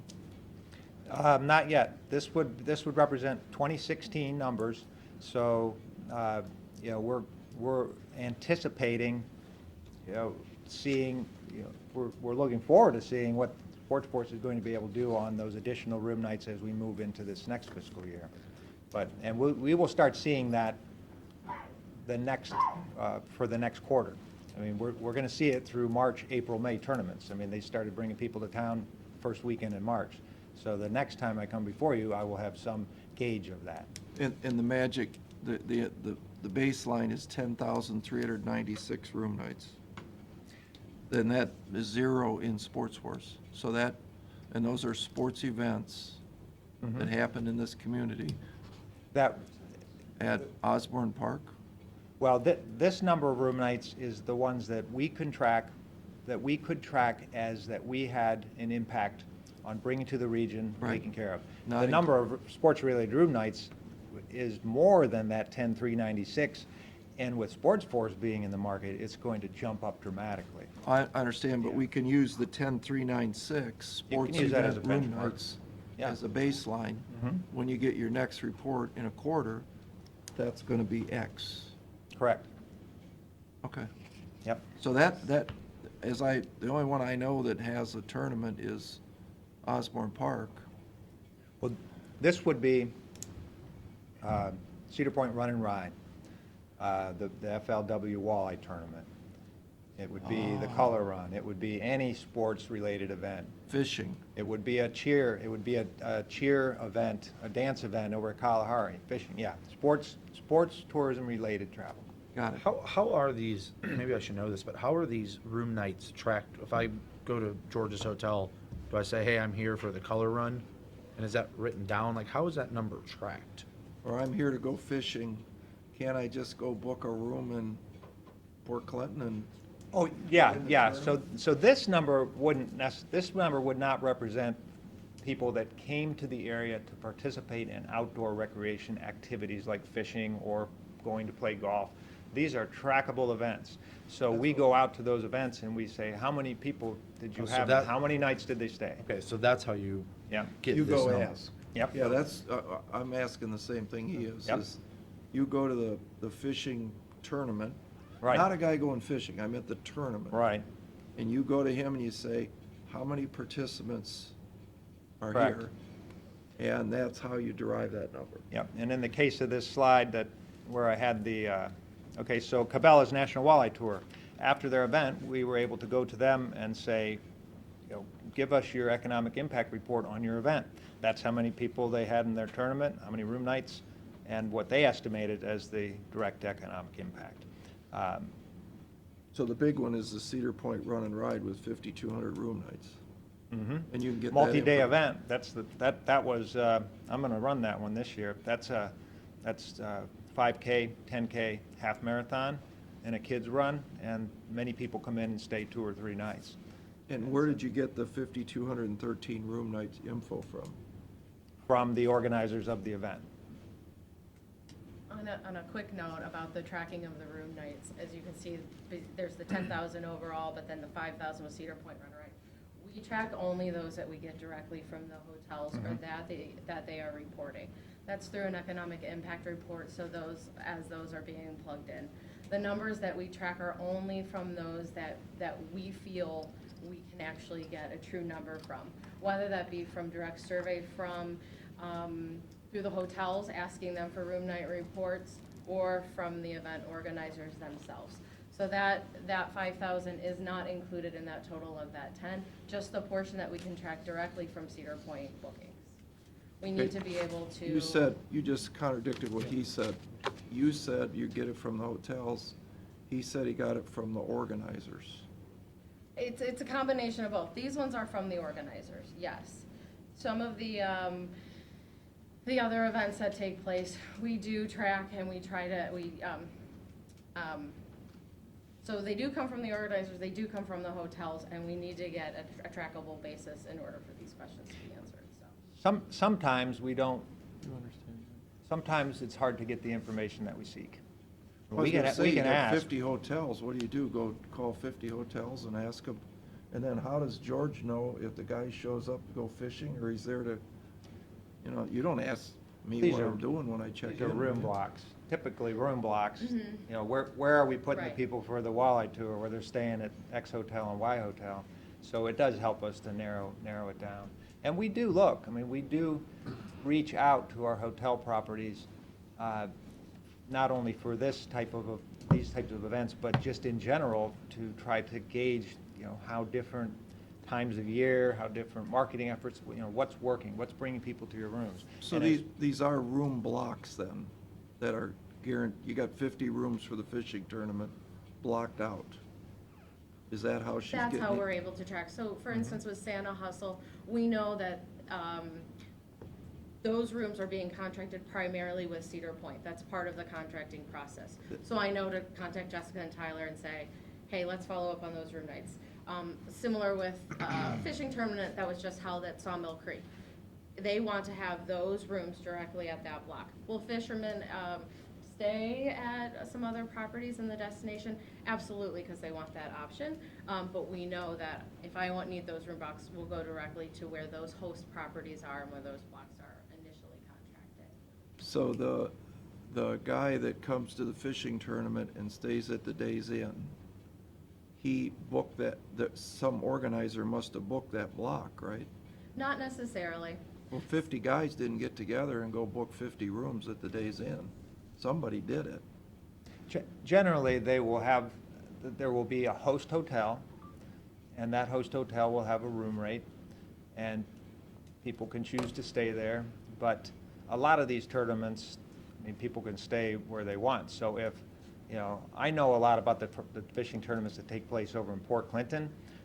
There's a property there that's right on the water, right outside the city. America's Best Value Inn, now called Arlington Inn, Lakeland Motel, a lot of people know it as, it's been there forever. The boat sits right behind the guy's room so they can see their boat. A lot of people, that's where they're gonna stay, so they're not gonna go in the block.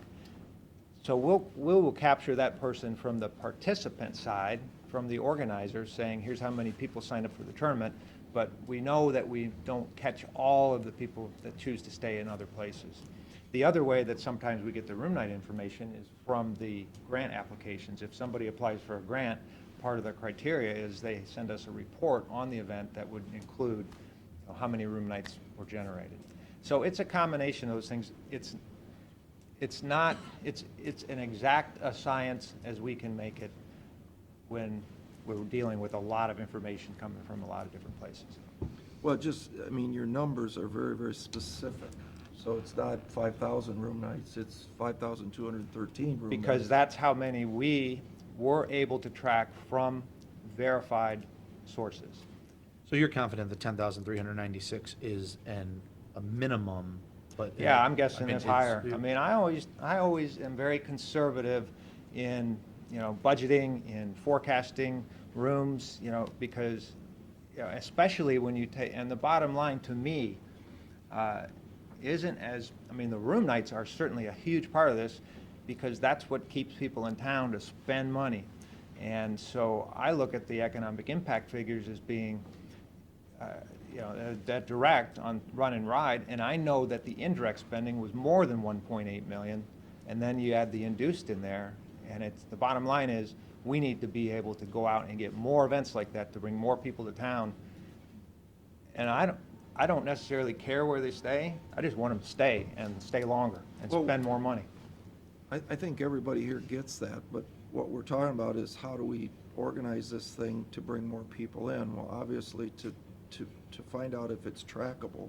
Correct. If it's working, we need to have accurate data, and the only way I could see to get accurate data is through somebody that's booking this block of rooms. I don't think you can just say, well, just come whenever you want and, find a room, because we don't know that they were coming or they weren't coming.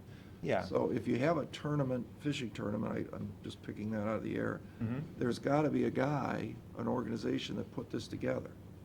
And that organization, if I'm running it, would wanna know exactly when, the tournament is gonna be held, and they wanna make sure they've got 1,000 rooms booked. How do you do that unless you Yeah. book them in advance? You can't just show up. Right, and they are booked in advance. If I could, let me move ahead, because I actually have a slide that does address some of those things. Okay. But, Sure. We track everything. The only way we can put those stats out there on that video I showed is because we had 2015 numbers to balance them against. And so that is, I want to make sure that we're, giving all of you a good ROI on these lodging tax dollars. And I know that I need to prove that we're doing that. So believe me, we will track everything as closely as possible.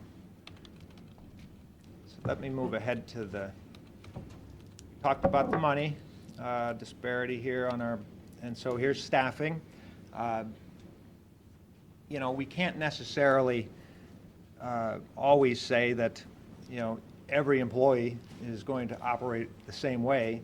So it's not just about how many they have, but in some cases, we can certainly see here that with 3 people and a third of the budget of Warren County, for example, and they've got 7 people out there, they're going to be able to attract more events to their region. It's a cause and effect. It's like they can go to more shows, they can advertise in more places, they can be more visible. So part of our effort here is to also look at getting some additional staffing to get us closer to our competition. So our request is to fund a sports marketing division of Lake Erie Shores and Islands with funds that would be exclusively to create, this project. We would not seek to take these funds and then put them into our other marketing efforts. We would dedicate them to sports and event marketing. We feel we need $250,000 for our, advertising effort. This would allow us to place larger, more prominent ads in more publications. Also digital advertising. This would allow us to really beef up our digital advertising, which includes not only ads that are placed on certain websites and served to certain individuals, but also the website optimization necessary to make sure that when people type in sports, tourism related words into their Google, that there's a high likelihood that Lake Erie Shores and Islands in our sports section of our website pops up.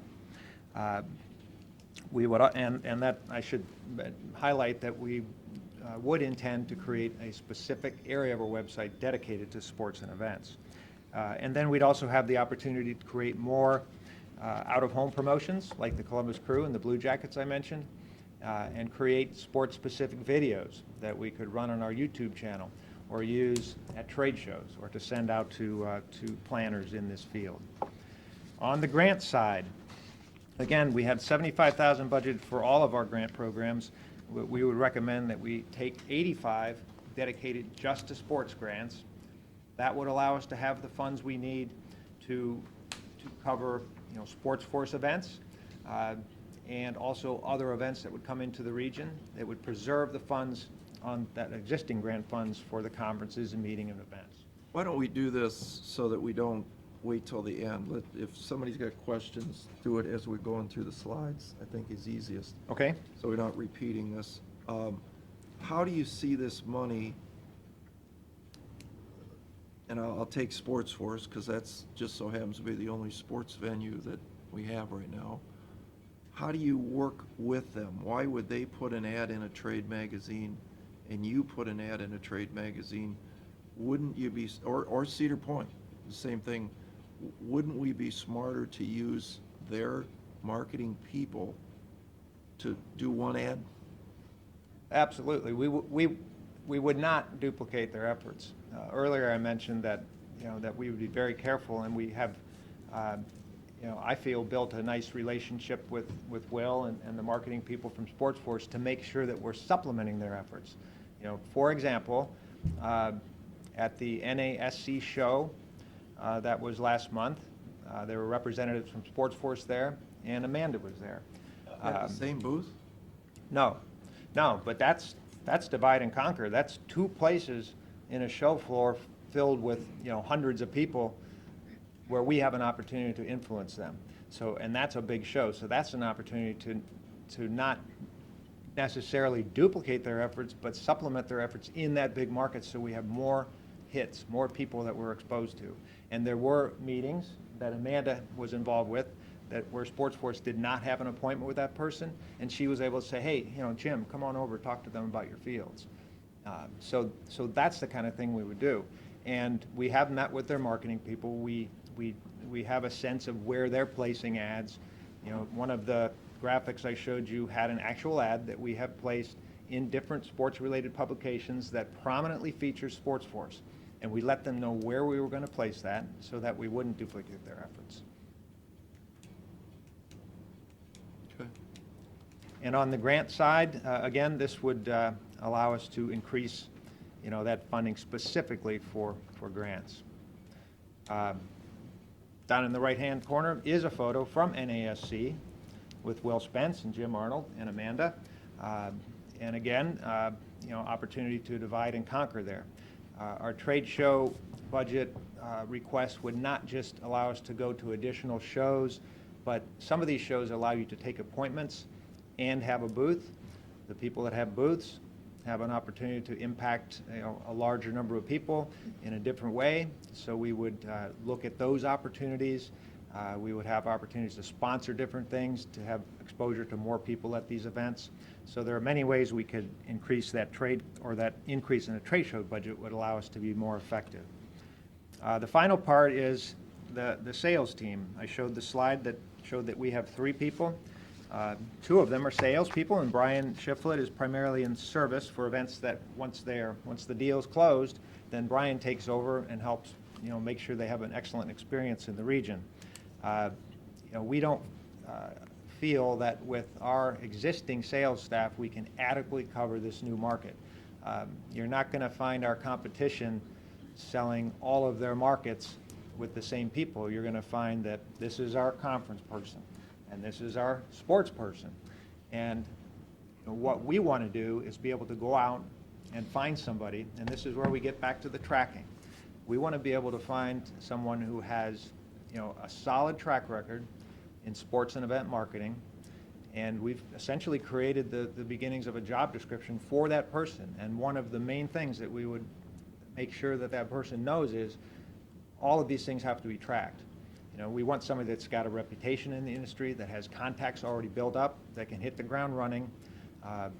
1 person in sales, that would be our director of sports marketing, and 1 in services of specifically the sports-related events. And again, track results, that would be written right in there. So if you're going to take this job, we need to know that everything you do is working, because we need to be able to come to you and show you that it is.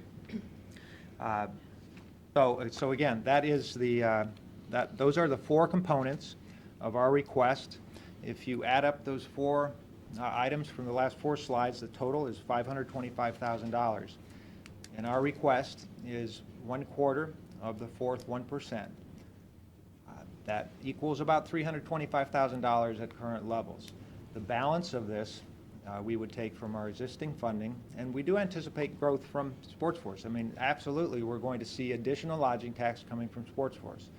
But from our projection, looking at their projections on what they anticipate bringing in participants and room nights and associated lodging tax, even in year 5 of Sports Force projections, it's still not $525,000. It's still, we don't feel it's enough.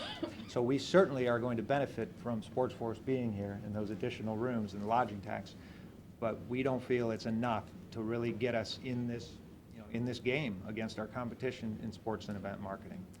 So that would be the request. And I'd like to ask Jude if he could to maybe give you a little bit of information on some of the ROI that we expect that we could receive from this. Thanks, Larry. Good morning. When we got our team together to look at preparing this presentation for you today, we wanted to justify the reason for contributing this money back to Lake Erie Shores and Islands. As you well know, the tax has been in place now, 18 months, maybe not quite 18 months. The funds have been held in the county treasury.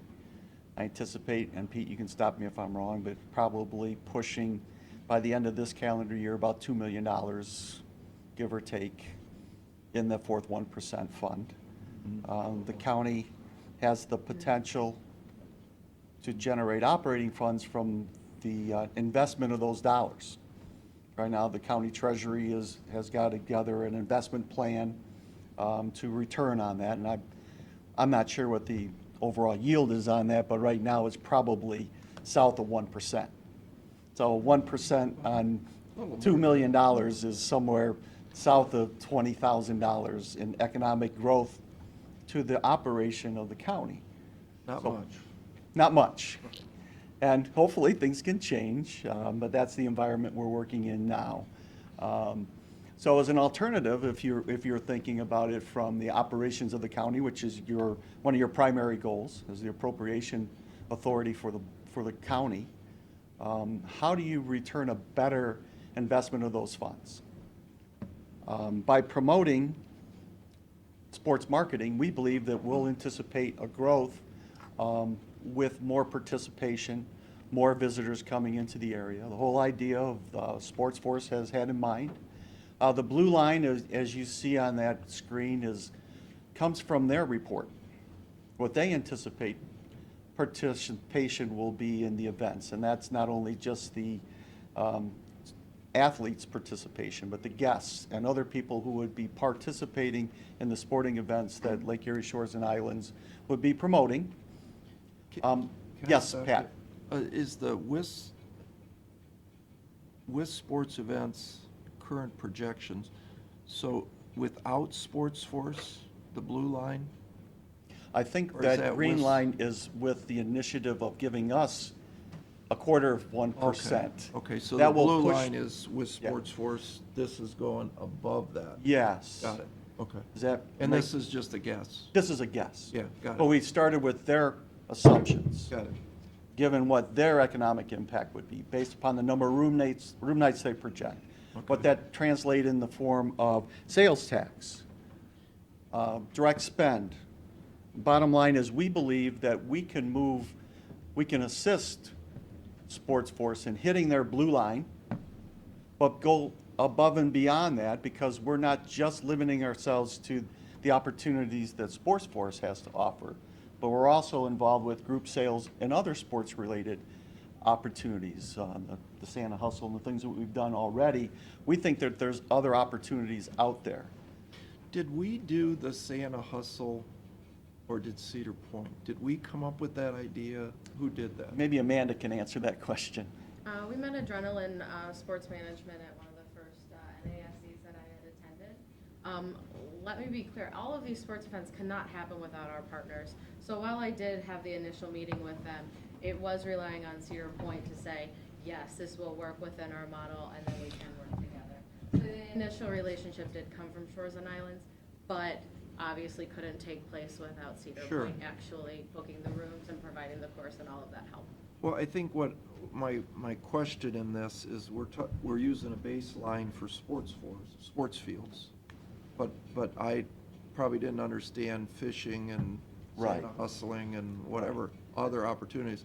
I've never been an advocate of putting events at Osborne Park, and I told Amy that because I think the taxpayer should have that weekend.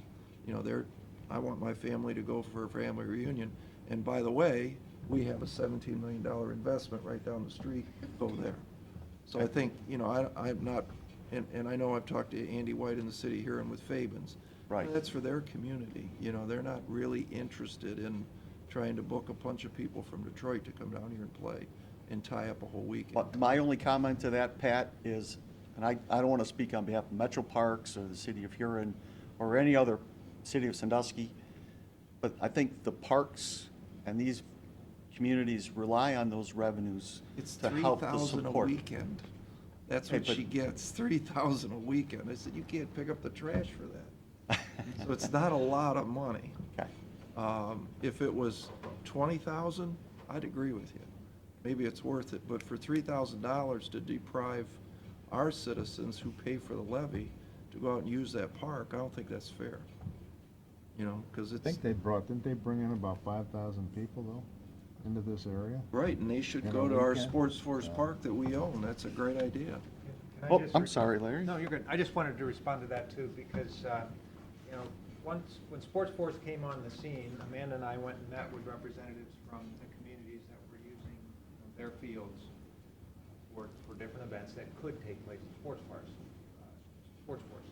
And the purpose of those meetings was to find out, do you want to keep having these meetings here? So we got different answers depending on who we talked to. Eric Wobser said, you know, I need this revenue for our summer, you know, lunch programs. So if somebody else can provide that revenue, then I'm happy for this tournament to move. So that an arrangement was worked out where that tournament can move.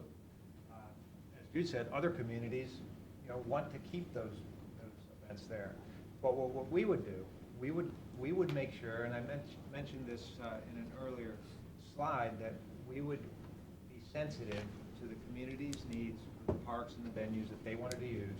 So we wouldn't arbitrarily go out, you know, and book a tennis tournament at Edison Park in Milan, for example, without going to Milan and saying, hey, can we bring a tennis tournament here, you know, in whatever month, and they'll pay you this much money to use those courts, and then we'll leave it up to them.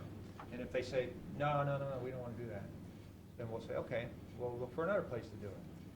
But we feel we have enough venues, and that was the purpose of showing you that slide that had the venue inventory of existing venues, that we can put people, you know, in different types of sports in different venues without negatively impacting the population. And that's how Warren County does it, if I understand, right? They use their school venues and whoever else owns the fields. In cooperation, they work together and book these things, right? I mean, it's a Yeah, mutual, everybody's Yeah. agreeing. I mean, the last thing we would want to do is get into an adversarial situation with one of the communities that we serve, so we would definitely want to check all that out in advance.